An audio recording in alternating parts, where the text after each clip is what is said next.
Well, if I should be so bold as to distract everyone for 5 minutes from Brexit, there's actually been a lot to talk about in the rugby world this week. CVC obviously completed their investment with Premiership Rugby, and that has kicked up a lot of conversation around ring fencing. Miles, what's your take on this? Well, anybody expects CVC to come into the Premiership world and not get a return on their investment? Well, they're in cloud cuckoo land. So the Premiership clubs feel empowered by this. Rob Baxter, we all listen to him. He's the boss of Exeter. He sees it from both sides. Ultimate example of a side that was promoted and achieved so much. But he also sees the business side. His caring owner who's put so much into the business to progress it whilst in the Premiership. Now, from a championship point of view, they will say sport in this part of the world is built on promotion and relegation. Look at the relegation excitement surrounding the Premiership this season. They will also say this is real money that we are spending with a dream. The likes of Yorkshire Carnegie, they want to go up. Ealing too. Cornish Pirates, they want a new stadium. So this is serious investment on their part.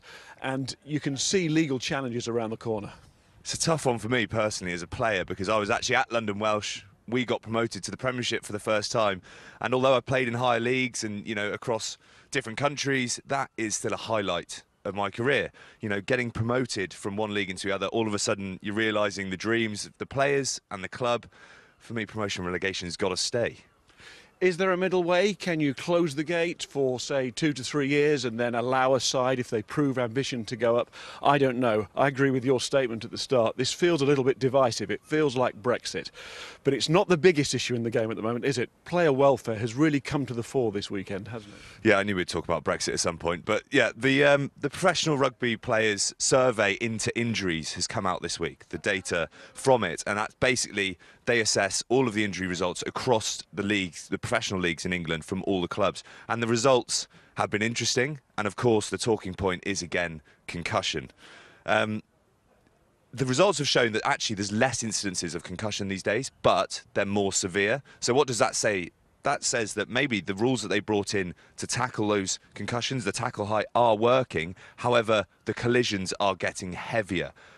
Problem is you can't train against that. How do you train your brain to stop rattling around in your head? You can't.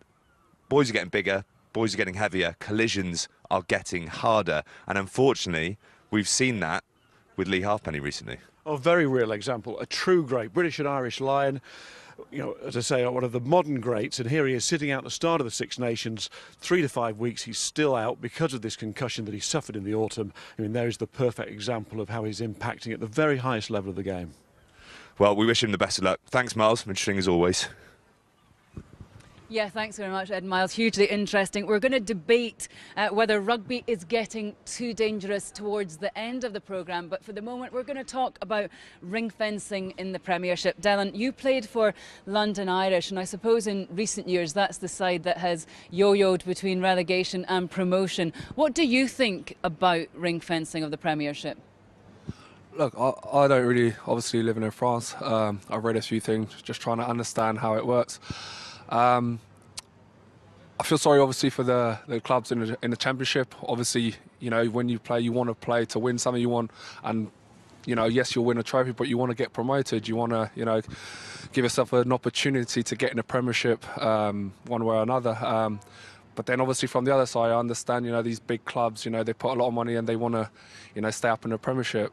But like again, also, the other hand, the guys down there, they've spent a lot of money, they've built stadiums, Ealing, they, spent a lot of money on players, and they also want to come up. So I think it's a very tough one on both sides.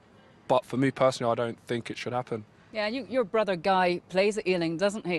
They would have aspirations to sort of doing something positive with all the effort and energy and money that they're putting in. Yeah, like I said, I'm on the fence here. But yeah, speaking to him, yeah, they've new stadium. They've all, looking forward to big signings and stuff. They're all looking to come up in a Premiership, and to be told that you might win it, but you won't be able to, it will be quite tough, I think. Gordon, Jamie, I suppose if from a Pro 14 point of view, that is essentially, to all intents and purposes, a ring-fenced league.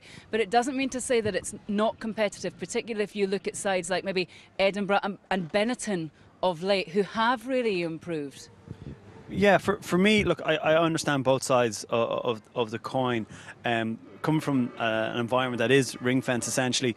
I mean, if you look at, you know, sport is a funny one. People live week by week, and it's very result driven. And that can cause a problem because it's very hard to invest over time in terms of your academy, bringing players through. If you don't have success straight away, coaches are under pressure from their owners and stuff like that, which you see a lot in France.